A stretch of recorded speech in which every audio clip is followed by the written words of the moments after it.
Today we are touching on another topic which revolves around special needs and the community and integration into the community. We have a lovely lady that we're talking to today, Natalie Roberts-Mazzeo from Miracle Mama. And I thought it would be great to start off today really just by doing a quick intro with Natalie and getting her to tell us a little bit about her story. Sure. So I am a Melbourne-based mum, and I have two daughters and live with my husband as well. So I have a daughter called Grace and Kiara, and our whole family life turned on its head, I think, once we discovered that Kiara had a stroke. Initially, the only diagnosis that we received was the fact that she was going to be born with a clubfoot, so that was common and treatable, and we were prepared. So that required a lot of intervention at the beginning at the Royal Children's Hospital. So we were back and forth at the hospital every couple of weeks, dealing with this clubfoot. And then about 4 or 5 months, I said to my husband, something else is going on with Kiara. I feel like she's forgetting to breastfeed. Things just aren't right. And she was really unsettled. And so I was really lucky that I had a really understanding paediatrician, because a lot of people are like, you just need to rest, Natalie. You're just tired, you need to rest. And then, you know, a lot of the hospital appointments are probably getting too much, and the Melbourne traffic and all that sort of thing. And so I spoke with her, and we just spoke, you know, really in length about my concerns. And then she was amazing, she ordered a brain scan at the Royal Children's Hospital. And I think the results shocked everyone. I don't think anyone was prepared for the fact that they had realised that she had a really serious brain injury. So that was about 5 months old. And they were able to detect that because they found some old blood on the brain MRI. And so she was... we were told pretty much really clearly and bluntly that, you know, she had some rare genetic disorders. She would have a very short life expectancy, and that, you know, life was going to be a bit of a challenge for her. Well, a huge challenge for her. So that was at 5 months. And, you know, obviously that's a lot to take in. Yes. Absolutely. And so we took a while to find our feet again, and all of a sudden you just catapulted into so many services. You're in the hospital, and then people are calling you for different other tests, and your child's care is broken up into so many different areas, if you like. So it's neurology, or it's, you know, early intervention, or speech, or what have you. It's really confusing at the beginning, and then you just go along for the ride. You learn as you go, and so I think it's been a really huge journey. I've created an online platform to help support mums in my situation, because I've learned a lot along the way. A lot along the way. Yes, on the job. So I started a blog called Kiara's Journey, just shared a little bit about my experiences with that. And that started to reach a lot of other mums in similar situations. And so after staying up to like way past midnight, because it was the only time that I could really connect with them, I realised that I had to create an online platform that could really dedicate more space and time for them.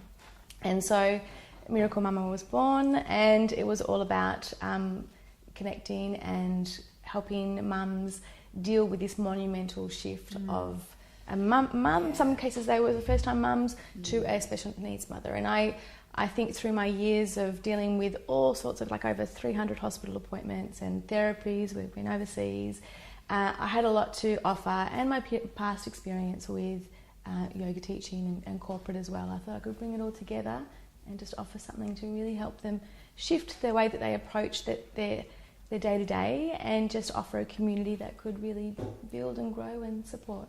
Beautiful. Yeah. Beautiful. And how old is Kiara now? So she's almost turning 5. Oh, wow. Yeah. So, okay. it's a big milestone now. Yes. So 5, she's in prep, and it feels like we've lived a few lifetimes in this 5-year period. Yeah. And you also have a daughter, Grace? I do, right? yeah. And how old is she? She turns 8 this year. Okay. And their connection is phenomenal. You know, Grace grew up pretty much after her sister was born in waiting rooms at the hospital, or, you know, in therapy rooms for, if it was OT or speech or whatever we were doing for Kiara. So, she's pretty wise beyond her years. She's seen a lot, but they've got a great connection. Yeah. And you do share a lot of your journey through the Miracle Mama. I follow obviously through Instagram.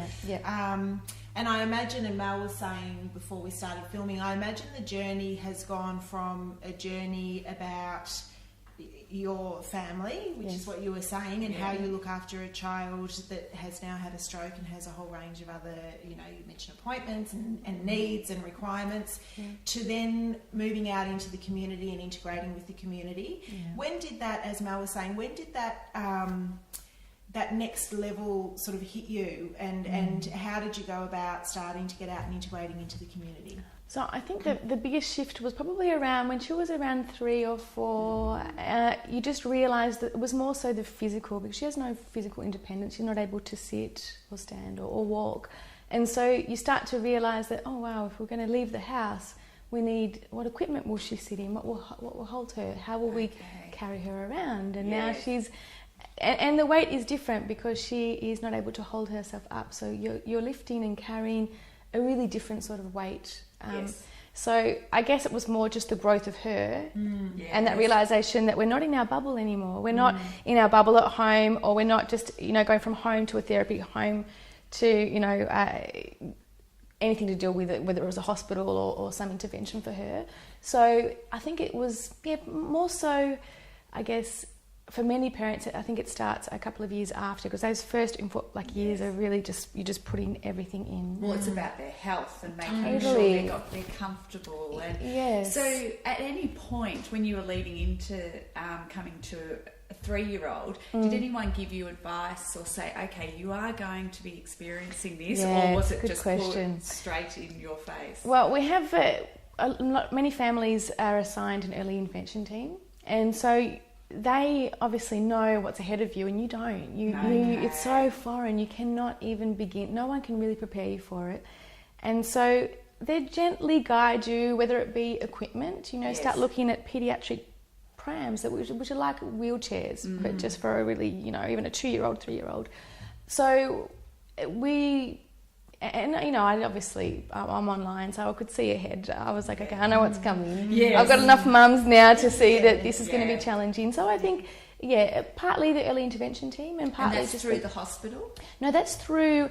It's just through the community. It's called early intervention, but it's now been taken over by NDIS. So that's something that NDIS would provide, and you would have a social worker or a worker that would help you connect to different places and things like that. So, and I guess a lot of it was just that will of, okay, we need some normality. I need to get out of the house. Yes.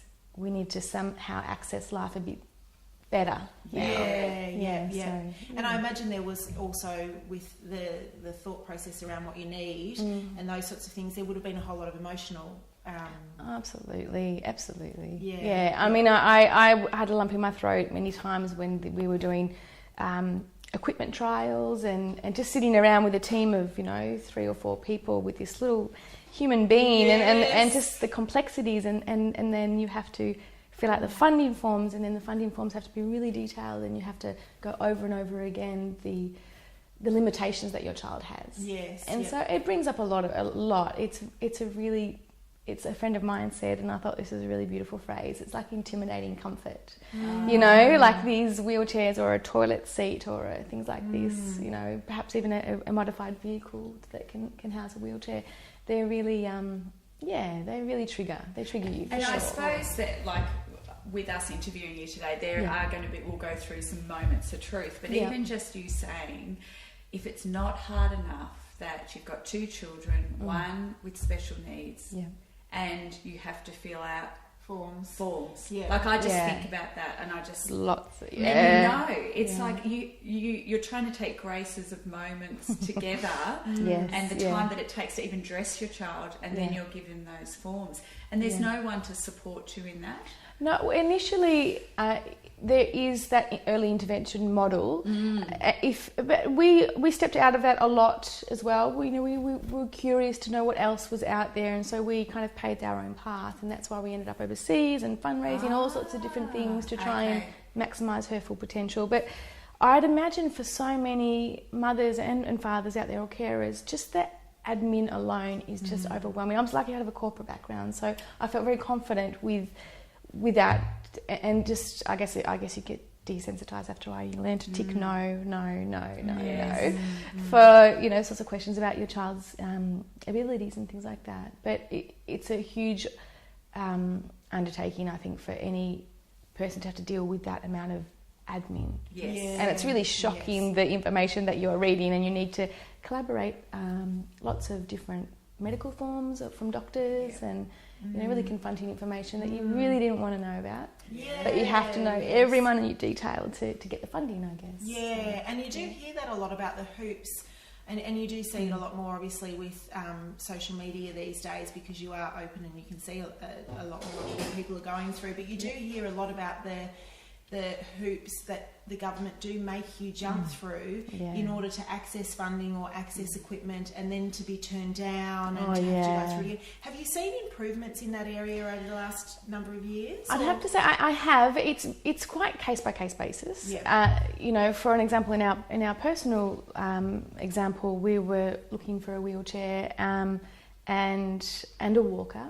Things that would help enhance her, and they were rejected. So, I think it can get stuck in the paperwork. Yeah. Sometimes it can get stuck in the wording or what have you, and who's backing you and how much fight you have, I guess, to navigate and challenge the system when you need to.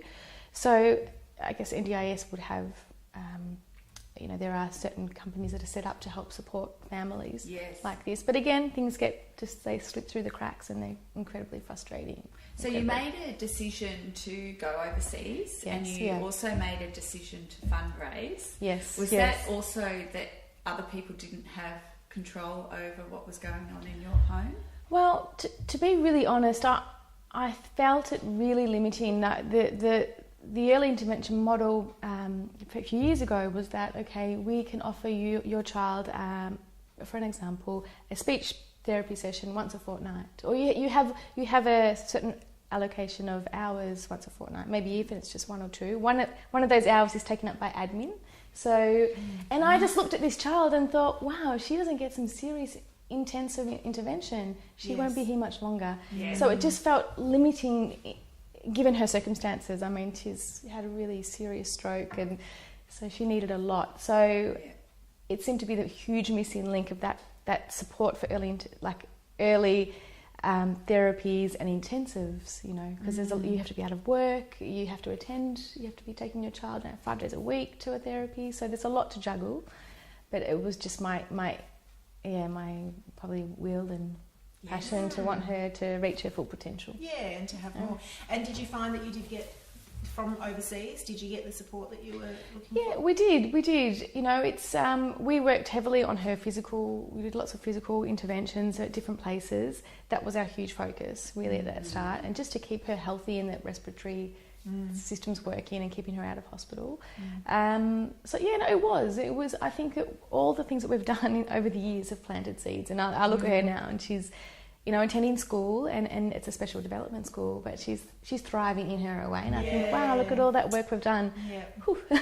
We got there. But before we do go on into her going to school, and I'm not sure if she actually experienced kinder, what could you maybe just explain where she did her treatment in America?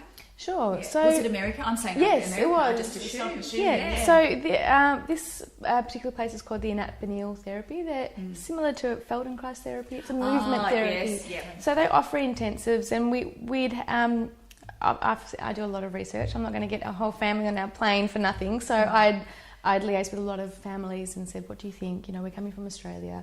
Is it worth it? And I'd just seen some great improvement. So that was our main place that we visited. Okay, and we can put a link to that. Yes, for people to access. And what about, before we do move on to the schooling, etc., what about some other services or groups that you've found within Australia that have been really helpful for other parents or mums and dads that are starting to go through this journey that are looking? What other groups have you found? I think the biggest ones that we've connected with are mainly services that offer perhaps funding. For example, the Steve Waugh Foundation.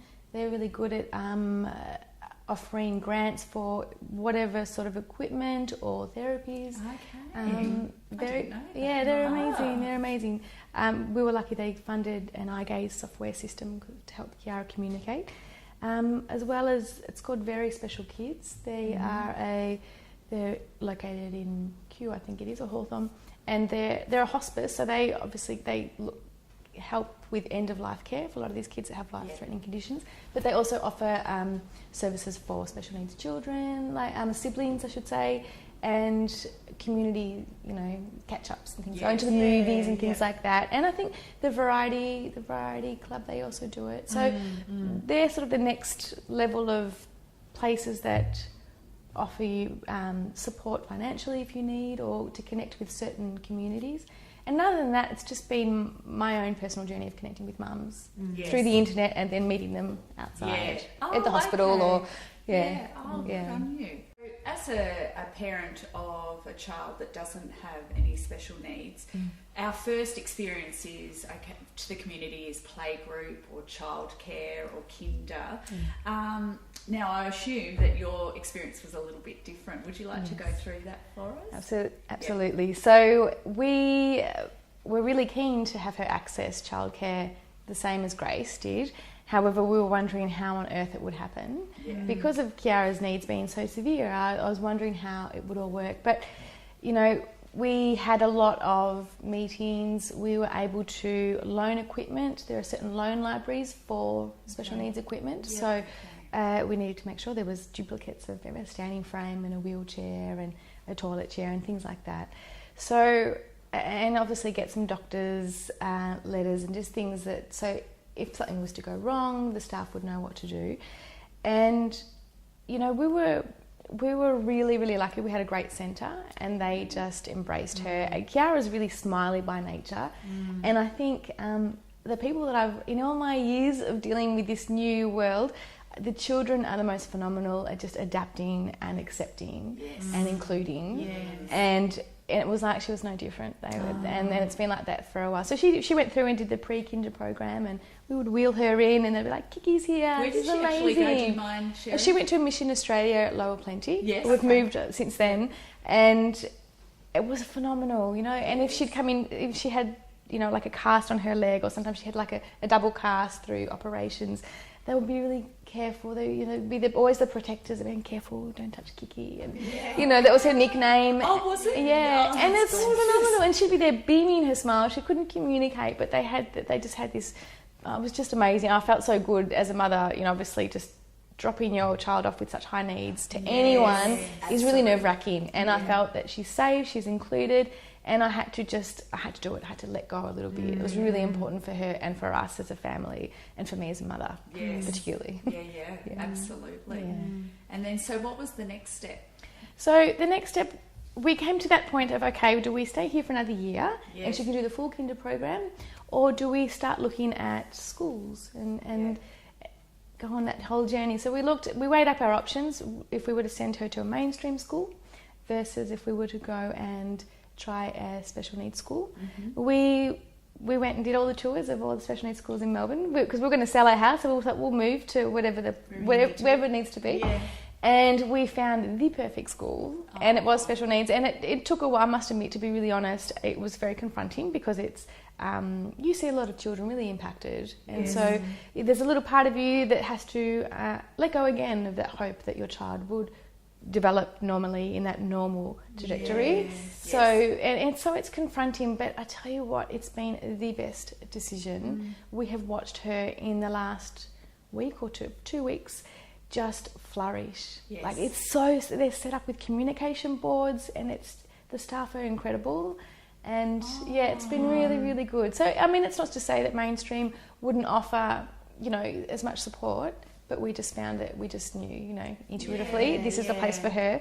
She's got a school uniform, she's really proud, and cognitively she understands everything. It's just being able to express it. So yes, and you're using, I noticed the other day that you're using a board actually at the moment with so she can communicate. Just tell us quickly a little bit about that, just out of interest. It's so fascinating. That's a low-tech communication form. So it's called a pod book, and it's got all pictures. And because Kiara hasn't got the fine motor skills to use sign language, she can use she's got some range of movement that she can point or use her hand and arm to direct the images, and we're learning as well. So she started off at school just they think they'd put 3 or 4 cells, so each cell has a picture. It might be stop, wait, more, hungry, or this sort of thing. And now she's on 20 cells on one page. So they're like, she's just going through it. She's got a lot to say, which I'd imagine for almost 5 years not being able to communicate. Yes. And it's so exciting. So and we had this book. So comes home from, off the bus with her with this on the back of her wheelchair. And it's really thick, but we're just doing page by page. And it's interesting to think that she knows more about that than I do. Like, she knows how to read it, so we've got to learn too. That's our next thing. So that's the low tech, and there's also the high tech, which is an eye gaze system, which follows her eyes, tracks her eyes, so she can communicate, and that has a voice generation, so she can say, "Hi, Mum, how are you? Hurry up! I don't want that food," or what have you. So that's where she'll get to, and that's amazing. She's got a lot to say. Well, I think that sort of goes back to your blog about living with a child and never heard her say, "Hi, Mum," Totally. but the connection that you have through. Whether it is her eyes or whether it is through her physical movements, it's a different level, isn't it? It is, and it's one that's so expansive. In the beginning, it's just always there is just limitations on every level, and then that's the beautiful thing about this journey is that as you move through it, it just opens your world up to something bigger than you can ever dream of, which is, it might sound so cliche, but it really is phenomenal. Yes. We're like, wow, this is... Yeah. I wish I knew this back then. Yeah. When I was sobbing and crying. Right. And, You have to go through the journey, don't you? Yeah. And I think I see a lot of mums with children with special needs that really struggle with the mainstream school, special needs school, and the decision on around that. Yes. And you obviously felt very comfortable with the school that you chose. But do you have any advice around that whole decision? It's such a big decision, and it's such a personal decision too, and sometimes it's a logistical decision. If you've got 3 other children, they're all attending a school down the road, and then the special needs school is maybe half an hour away, so there's a lot to think about. But I think it all comes back to, and I think you really do, one skill that is so heightened through this journey is your intuition. You have to, when your child is not able to speak or what have you. So I think you just do a lot of the research. I took my time. I had to get over my own barriers and think, Natalie, it's really not about you. What is best for Kiara? Yes. Don't worry about the visual of seeing all this equipment everywhere, and just really think about where will her full potential be most supported, I guess. It's a really complex, it's a really tricky situation. But I think just take time, research, and your child will tell you. Like she told us in her way. She was excited. I suppose, and we are touching on to make sure she had the right facilities. But I'm actually interested in, because you were just explaining that. I'm sure she's got a lot to say. Absolutely. But also there would be a special connection with Grace, but also when she was at the playgroup and when she was at the kinder, were the children when you were talking about inclusive, did that go outside of the facility? Did they connect outside the facility? So it's a really good question. Kiara was often invited to, if it was a birthday party and things like that. That's what I was interested in. It really did. And I had obviously started a Facebook page for her, and so a lot of the mums would comment, said, "Oh, my daughter Ruby saw Kiara today," and she just, comment on her dress or what have you. So it did. It created a really, and it was beautiful because you got to see the benefit on both sides. So of us and Kiara, and then it broke down that barrier of not knowing what to say, not knowing should I invite them, or will the party be wheelchair friendly, and it just allowed that conversation to happen naturally. So it was really good. That was really one of the best things we did as well. Just mainstream, gave it a shot, had a ball. Great. Brilliant. It's really I guess, like you said, letting go of your own limiting thought process. No, that's a big which one. is the hard thing. It really is.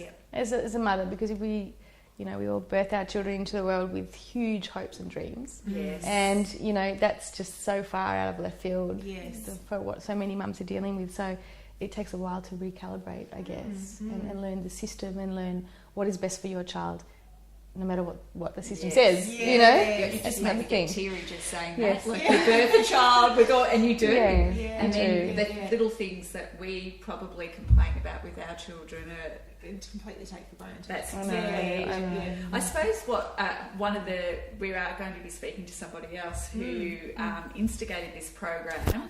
But would you like to go a little bit more into the Nipper program, which I believe is down in Hampton? Yes, is that right? Yeah. So this was just the cherry on top. So we relocated because we wanted to access community easier. Yes. So we wanted flat grounds. We wanted to be close to shops and close to the beach. And so we found a rental property in Hampton, and we'd been to the beach heaps, and then one afternoon, we often would go late in the evening because of the heat. So one afternoon we went a bit earlier, and I saw there was a Nipper program, and I was really excited. I said, great, and to my husband Martel, I said, listen, Grace can attend Nippers. So I did Nippers when I was young, and I thought that's great. And then to the corner of my eye, I saw a lot of special needs kids in the water, and I was like, so I went a bit closer, and I couldn't hold back. I was like, oh my gosh, it feels like family. You know? And the beautiful thing when you meet families with special needs children, that you just connect straight away. Yeah. And so I was like, is this what I think it is? And they said, yes, it's a Starfish Nippers. So it's a program. So not only Grace could attend at the same time, her Nippers, and then Kiara could attend, and she wears a little the hat, and she was just smiling from ear to ear. And so we did that every Saturday, and that was just like that is perfection for me. Yes. Not only do my child gets to integrate and access the beach, we get a break as well, and we get to speak with like-minded families as well as families with Graces, which have very special needs. It's this beautiful. Just coming together, which was, I just can't rave about that enough. Yeah. It's amazing. And who actually started the Starfish Nippers? I think, is it Naomi? I've forgotten, which is funny because I posted a photo about it, and a friend of mine said, oh, my best friend started that. So I've just forgotten the name of my head. Because we're going to interview. We're talking to the two who work with that. Yeah. So the lady that heads up the Hampton one, her name is Carrie, and she was really great. She was like, "What do you need?" And I was like, "Oh my gosh, you're amazing!" If only she knew just how grateful we are. Yes. So that was just like a highlight. I mean, we're going this Saturday. I can't wait. It's really, really exciting. Yeah.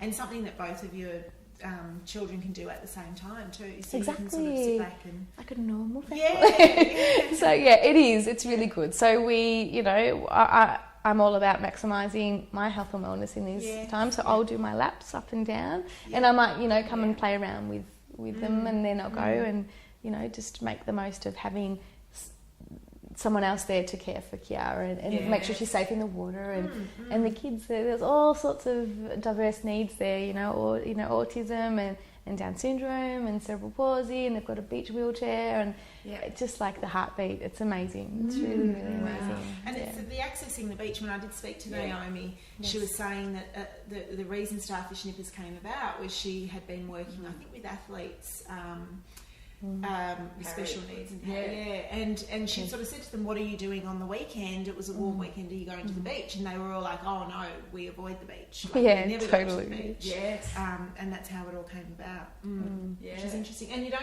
think of those levels of complexity around access to the beach or to other areas. At all. Well, before we do finish up the interview, is there someone that you look up to? Because obviously Kiara's 5, and there's a long journey ahead, and a fun one, I imagine, by the sounds of it. It's going to be fun. But obviously there's going to be teenage years, there's going to be things that happen throughout that time. Yes. Is there someone you're talking to that may be a few steps ahead of you? Absolutely, there are. And it's funny, there's two mums that they found me, I guess, and they've sort of been like my mentors, beacons of light. Absolutely. Their children are a lot older, they know the system, and they've got such a wise, clever, funny humour. Can you imagine after 18 years So they're good, you know. They're fantastic. They've been a fun, and I guess it's just that, you know, when you're online, you get to see. It's not. These are my two close friends now, but just watching people, how they go about their life, you know, and it's global, and diversity and disability is becoming so out in the public, I guess. So I get to see a lot more mums and families out there doing great guns, you know. So and it's funny because we talk a lot about the pitfalls of technology, especially with children, but then there are areas like this where you can, before the technology was there, where you could feel isolated and alone in your own home, and now the technology is there to enable you to connect with others. And absolutely. It's true. There are positives too. Definitely. Particularly in this case, I think, because you're stranded at home or you're stranded in hospital, so the online world has been. Before we do close up, is there anything you'd like to connect to the community, the Human+Kind community, or your community that you'd really like to share before we close up today?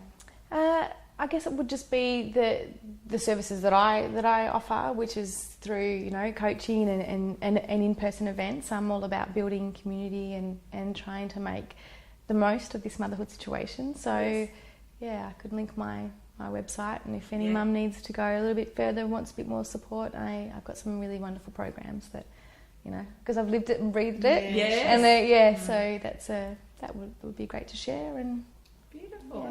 Thank you so much. Thank you. And we'll pop all of the links, as Natalie said, it's a Miracle Mama. We'll pop all try that again. We'll pop all of the links and all of the information around this video, and you can reach out to Natalie with more questions. Any way you like. Absolutely. Thank you for watching. Thank you for joining us, Natalie. Pleasure. Thanks, Thank you for having me. Thank you. Bye.